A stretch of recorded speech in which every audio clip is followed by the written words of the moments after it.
Dictation start होगी 5 second बाद। Yes, पूर्वी लद्दाख में गोगरा इलाके से चीनी सेना का पीछा हटना भारत के लिए एक बड़ी सफलता है, लेकिन यह ध्यान में रखना होगा कि इस सैन्य गतिरोध का समाधान दोनों पक्षों के बीच लंबी बातचीत के बाद हो सका।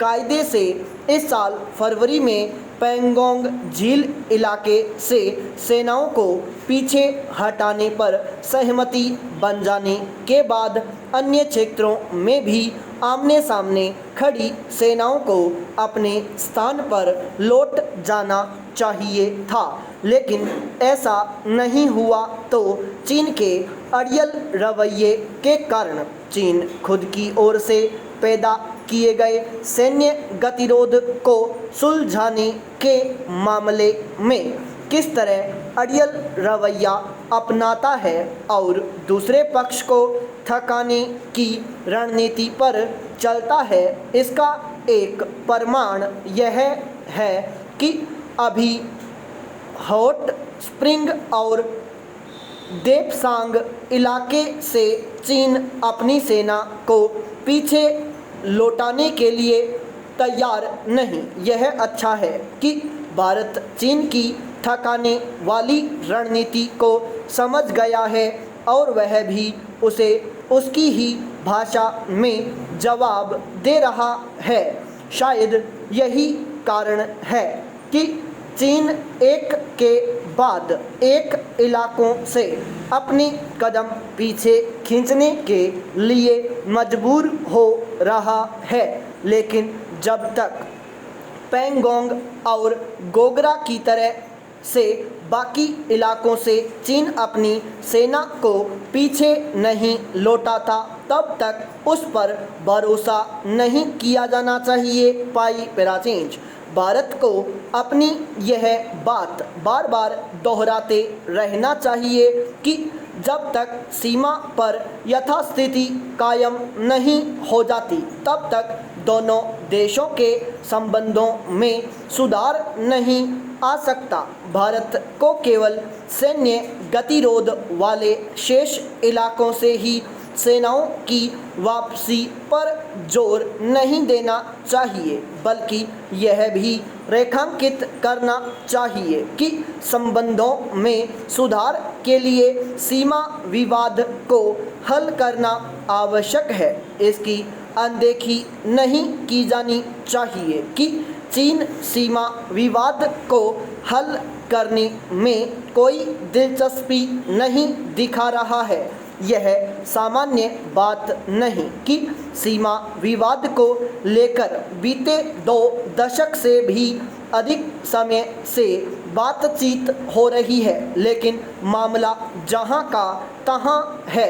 इससे यही पता चलता है कि चीन सीमा पर छेड़छाड़ करने के इरादे से ही सीमा विवाद को हल करने की दिशा में आगे नहीं बढ़ रहा है।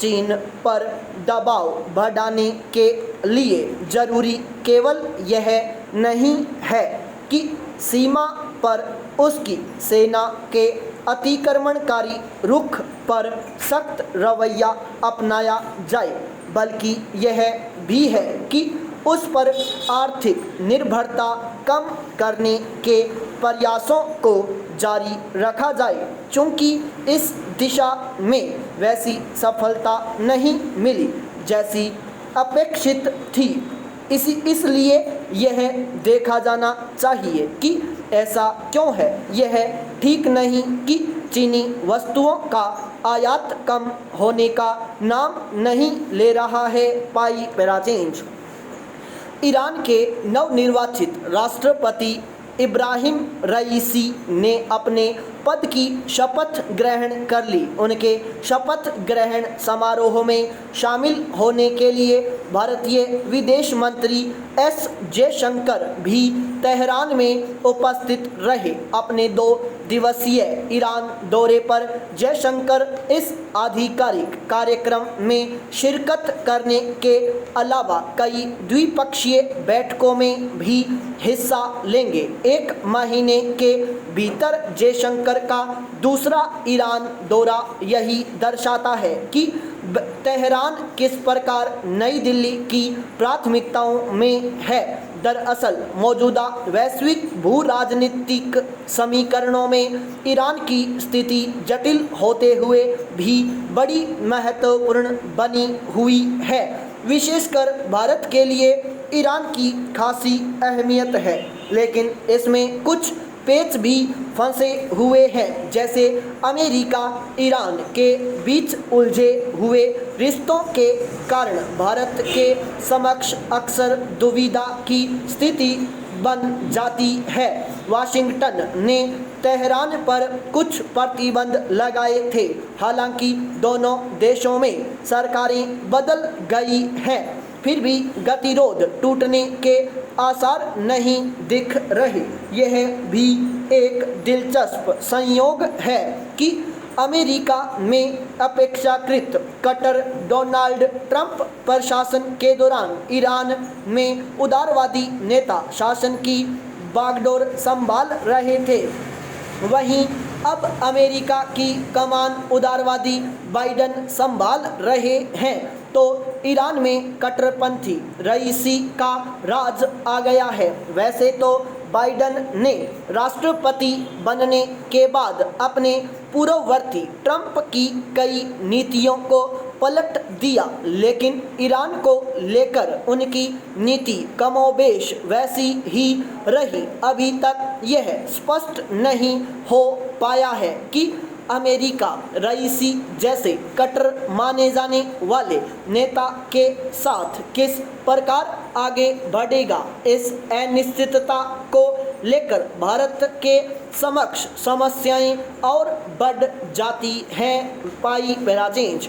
वैसे तो भारत की विदेश नीति के लिए ईरान हमेशा से महत्वपूर्ण रहा है, लेकिन वर्तमान परिदृश्य में उसकी महत्ता और बढ़ गई है। यही कारण है कि ईरान को साधने के लिए भारतीय प्रयास यकायक तेज हुए हैं। इसकी सबसे बड़ी तात्कालिक वजह अफगानिस्तान है। वहाँ तेजी से बदल रहे समीकरणों में केवल ईरान ही ऐसा देश है जिसका सोच भारत से बहुत मेल खाता है। अफगान अखाड़े में सक्रिय खिलाड़ियों में जहां पाकिस्तान और चीन एक पाले में है, वहीं रूस की स्थिति न इधर न उधर वाली है। ऐसे में अफगान सीमा से सटे देशों में केवल ईरान का रुख ही भारत के अनुकूल है।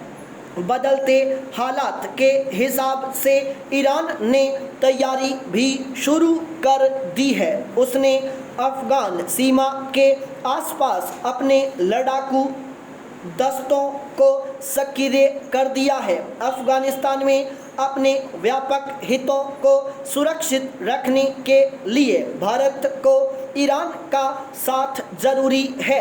दूसरे महत्वपूर्ण मसले की कड़ी भी कहीं न कहीं अफगानिस्तान से ही जुड़ी है। अफगानिस्तान और मध्य एशिया तक पहुंच बनाने के लिए भारत ईरान में चाबहार बंदरगाह परियोजना से जुड़ा है। अमेरिकी प्रतिबंधों के कारण इस योजना का विस्तार अधर में पड़ गया है और यह आर्थिक स्तर पर भी अपेक्षित रूप से व्यावहारिक नहीं रह गई है। इस मोर्चे पर भारत की कमजोर होती स्थिति को देखते हुए चीन इस मौके को भुनाना चाहता है। इसी कारण उसने ईरान में करीब 400 अरब डॉलर के निवेश की एक दीर्घकालीन योजना बनाई है। अनुबंधों में अपनी एक तरफा शर्तों और कर्ज के जाल में फंसाने के लिए कुख्यात होने के बावजूद चीन को इस मोर्चे पर मुश्किल इसलिए नहीं दिखती क्योंकि ईरान के पास और कोई विकल्प नहीं बचा है। ऐसे में भारत को कुछ ऐसे उपाय अवश्य करने आवश्यक हो गए हैं कि ईरान में चीन का प्रभाव एक सीमा से अधिक न बढ़ने पाए। स्टॉप।